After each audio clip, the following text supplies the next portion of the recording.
Assalamualaikum warahmatullahi wabarakatuh. Pada kesempatan kali ini kita akan belajar pada tema 7, peristiwa dalam kehidupan, subtema 2, peristiwa kebangsaan seputar proklamasi kemerdekaan, dan kita sampai pada pembelajaran kedua. Sebelum kita mulai pembelajaran kita, jangan lupa untuk berdoa terlebih dahulu. Tentu kalian pernah melihat embun di pagi hari. Embun terbentuk karena proses pengembunan, yaitu perubahan wujud dari benda gas menjadi benda cair. Namun ketika siang hari, embun-embun tersebut menguap terkena panas matahari. Peristiwa tersebut disebut penguapan. Proses penguapan embun terjadi dengan bantuan energi sinar matahari dan angin. Energi panas dapat mengubah suhu benda dan dapat mengubah wujud benda. Sekarang untuk menyelidiki bahwa kalor atau panas dapat menyebabkan perubahan wujud benda, mari kita lakukan percobaan berikut. Cobaan perubahan wujud benda. Tujuan percobaan adalah mengamati perubahan wujud benda. Alat dan bahan yang disiapkan: es batu, mangkuk, palu atau martil. Cara kerjanya adalah: pertama, siapkan alat dan bahan, yaitu mangkuk, palu, dan es batu. Kedua, pecahkan es hingga berukuran kecil-kecil. Ketiga, letakkan beberapa potong es dalam mangkuk. Keempat, letakkan es tersebut di bawah panas terik matahari. Biarkan selama 5 menit. Kelima, maka akan kita lihat es batu mencair. Berdasarkan percobaan tersebut, kita dapat mengetahui bahwa kalor atau panas dapat menyebabkan perubahan wujud benda. Mencair merupakan salah satu perubahan wujud benda yang membutuhkan atau menyerap kalor. Peristiwa perubahan wujud benda padat menjadi benda cair karena adanya pemanasan disebut mencair. Selain es yang dipanaskan hingga mencair, contoh perubahan wujud mencair lainnya adalah mentega yang dipanaskan, lilin dipanaskan, dan logam dipanaskan pada suhu tinggi hingga ribuan derajat Celcius. Banyak peristiwa terjadi turut mengiringi peristiwa pembacaan teks proklamasi. Peristiwa yang terjadi menjadi catatan sejarah penting bagi bangsa Indonesia. Apa saja peristiwa menjelang dan sesudah pembacaan teks proklamasi? Untuk mengetahuinya, mari kita lanjutkan pembelajaran kita. Peristiwa menjelang dan sesudah pembacaan teks proklamasi. Setelah mendengar berita Jepang menyerah kepada sekutu, bangsa Indonesia mempersiapkan dirinya untuk merdeka. Perundingan-perundingan untuk mempersiapkan kemerdekaan diadakan di antara para pemuda dengan tokoh-tokoh tua. Timbullah perbedaan pendapat antara golongan muda dan golongan tua. Golongan muda menghendaki agar golongan tua secepatnya menyatakan kemerdekaan. Akibatnya, terjadilah peristiwa Rengas Dengklok. Pada tanggal 16 Agustus pukul 4 waktu Indonesia Barat, Bung Hatta dan Bung Karno beserta Ibu Fatmawati dan Guntur Soekarnoputra dibawa pemuda ke Rengas Dengklok agar tidak terpengaruh Jepang. Tujuannya adalah mendesak golongan tua untuk segera memproklamirkan kemerdekaan Indonesia.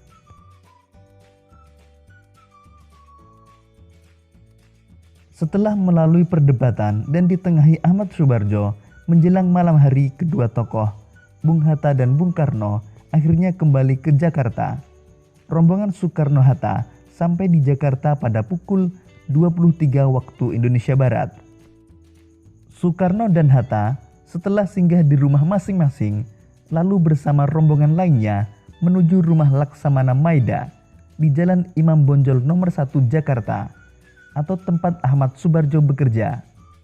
Di tempat itu, mereka akan merumuskan teks proklamasi kemerdekaan Indonesia.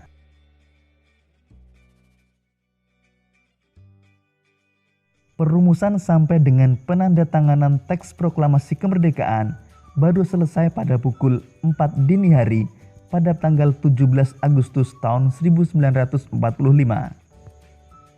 Pada saat itu juga disepakati bahwa teks proklamasi akan dibacakan di halaman rumah Insinyur Soekarno di Jalan Pegangsaan Timur nomor 56 Jakarta pada pukul 10 waktu Indonesia Barat. Sahabat cerdas, demikian tadi peristiwa menjelang pembacaan teks proklamasi kemerdekaan Indonesia. Adapun peristiwa setelah dibacakannya teks proklamasi kemerdekaan adalah sebagai berikut. Yang pertama adalah penyebaran berita proklamasi kemerdekaan 17 Agustus tahun 1945.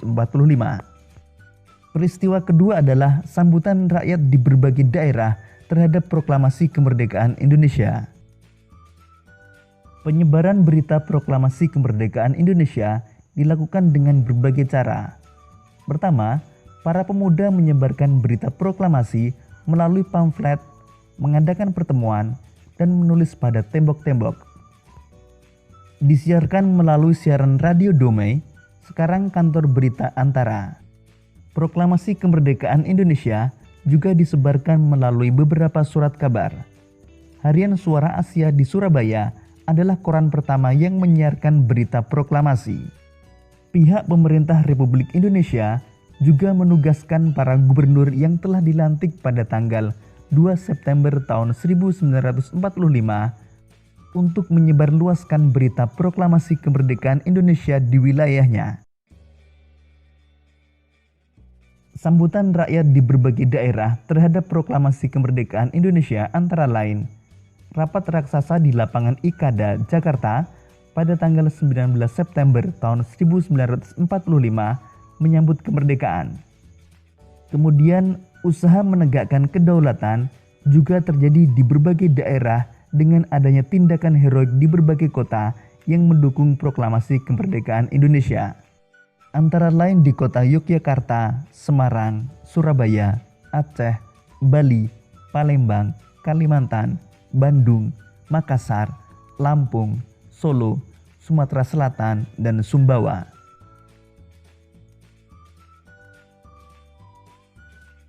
Sahabat cerdas, berdasarkan uraian tersebut, mari kita jawab beberapa pertanyaan berikut ini. Pertama, kapan peristiwa Rengas Dengklok terjadi? Peristiwa Rengas Dengklok terjadi pada tanggal 16 Agustus tahun 1945. 2. Siapakah yang diamankan pada peristiwa Rengas Dengklok?